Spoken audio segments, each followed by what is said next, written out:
Hello and welcome to WAB-ART Productions, and as mentioned in the previous video, I'm going to discuss the many versions of Bruckner's symphonies.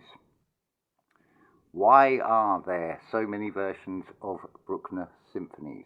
That is the question.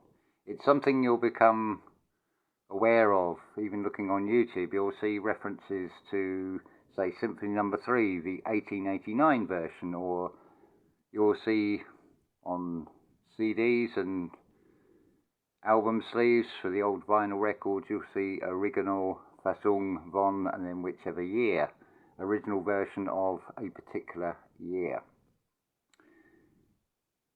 So why are there so many versions? Well, you'll see that unfolding, or part of the reason is unfolding in the present day. It's a thing called tradition. This is something that Sir Simon Rattle mentions with regard to the finale of the Ninth Symphony, that we have a tradition of a three-movement work, just to sort of paraphrase and remind what he says, but I'll put the link to the Ninth Symphony playlist.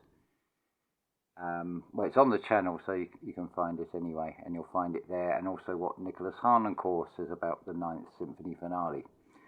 Worth listening to. But through this tradition, particularly amongst what are called Brucknerians, who have got used to the three-movement work, when it is quite clear that, and consistent all the way through, and the intention of Bruckner was a four-movement symphony. All his other 10 symphonies have 4 movements. So why would 9 be any different? Those that will not accept the realizations will say it doesn't sound like Bruckner, to which I would reply, well, does the finale of Beethoven's Ninth Symphony, the choral, also in D minor, does that sound anything like his first or second symphony? It's radically different. We can take this a step further and think about life. Do your views not change as you go through life and through experiences? Do you not modify and revise your ideas? Surely is this not what Bruckner is doing? He's speaking through the symphony. I feel that Bruckner realized the impracticality of the organ. It's not a transportable instrument, but the essence of what he could convey through the organ can be expressed through the symphony orchestra. So we have this situation. Now, art is subjective. So, as an example, do you have a preference if you are familiar with the different versions of the symphonies? How far do you take that preference? Do you take it to the extreme that you try and impose that this version is the best version, and because you like that version, it's wrong? I'm sorry, I disagree. I'm going to offer you a completely different perspective on this. So, for example, I'll just find my notes. Bear with me one moment. I have this written down here. Right, so for example, Symphony No. 2 from 1872. The 4 movements are, first movement, Allegro ziemlich schnell in C minor. But then if we compare to the second version of 1877, the first movement is marked as moderato. The second movement is Andante feierlich, etwas bewegt, which is a reverse of the earlier version, which has the scherzo placed second. And then the finale, it just says finale for the original version, but the second version says mir schnell. So I would take these 11 symphonies, and where you have different versions of the symphony, treat it how probably a conductor would treat a symphony, see it as an overall picture. The dynamics and the changes with the different versions actually give you a huge variety. You no longer have just 11 symphonies. Potentially you have, I've tried to do a count on this, and it's somewhere between 29 and 33 different symphonies if you see it from this perspective.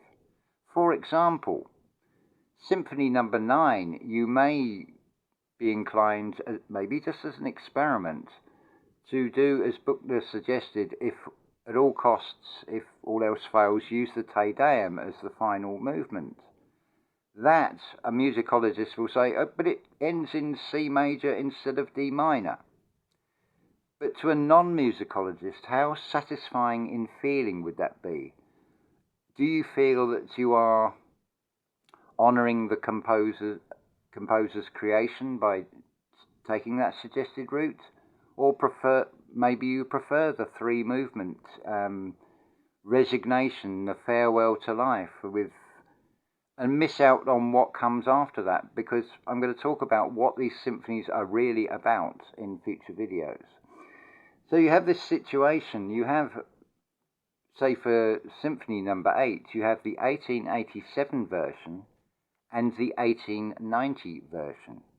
But also you have the editions, so you have the Robert Haas and the Leopold Novak editions, and there is also what is probably the most popular is what is referred to as a hybrid version, which is part of the 1887 and part of the 1890. And again, the overall feeling from listening to the symphony all the way through in its different versions, the dynamics and the feeling that come from that change. So my perspective is, I am grateful that there are numerous versions. It doesn't cause confusion, it shows progression. On top of this, if you take the historical context of the time in which Bruckner lived, his musically was radically advanced. I would go as far as to say as if you strip away all but the strings in most of the symphonies with what is called a Bruckner pulse, you basically have what today is Philip Glass, or I think it's Robert Nyman. It's very sort of repetitive. It's called minimalist music, but Bruckner sort of foreshadows that with his music. He's taking music in a new way. You can hear a legacy in film score music today. It's very much like Bruckner's symphonies. So that's a different perspective on why there are different choices. And I forgot to mention, this is another one of Sophie Gervais's beautiful paintings. This one is acrylic, and the title of it, I believe, she's written it is hiding, which I think it's saying is hiding. And do you like it? Don't you like it? Is there things you like about the painting? Are there things you dislike about the painting? But how far are you prepared to go with your opinion of whether something is good or bad, whether you accept it? And this, I feel, is borne out and highlighted by what is almost in some ways a sectarian division, when opinions are so divided on whether you like the 1873, the 1877, or the 1889 version of Symphony number 3, and do you go with the Volksfest finale for Symphony number 4?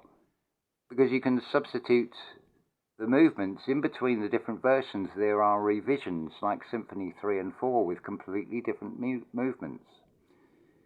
So that's my personal take on why there are different versions. I will come on more and expand even further on things with Bruckner. The counting neurosis is another interesting one, and I feel there is a logical explanation for that. Likewise, I feel there is a reason why the finale of the Ninth Symphony of Bruckner is perfect the way it is. Now, what do I mean by that? I'm going to leave it there to a future video. Love to you all and happy listening. If nothing else, I invite you to just sample Bruckner's music, absorb it, feel it, get something out of it. But art is subjective. You may not like it, but